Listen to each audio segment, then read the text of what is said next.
कौन आएगा यहाँ, कोई न आया होगा। मेरा दरवाजा हवाओं ने हिलाया होगा। दिले नादां न धड़क, ऐ दिले नादां न धड़क, कोई खत लेके पड़ोसी के घर आया होगा। इस गुलिस्तां की यही रीत है ऐ शाखे गुल, तूने जिस फूल को पाला वो पराया होगा। दिल की किस्मत में ही लिखा था अंधेरा शायद, वरना मस्जिद का दिया किसने बुझाया होगा।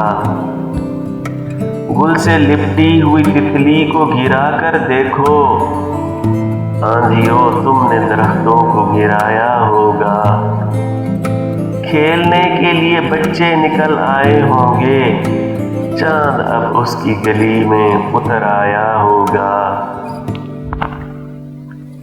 कैफ परदेस में मत याद करो अपना मकान, अब के बारिश ने इसे तोड़ गिराया होगा। अगर आपको मेरी वीडियो अच्छी लगे तो प्लीज़ मेरे चैनल को सब्सक्राइब कर दें और बेल आइकन को प्रेस कर दें ताकि मेरी नई वीडियोस आप तक पहुंच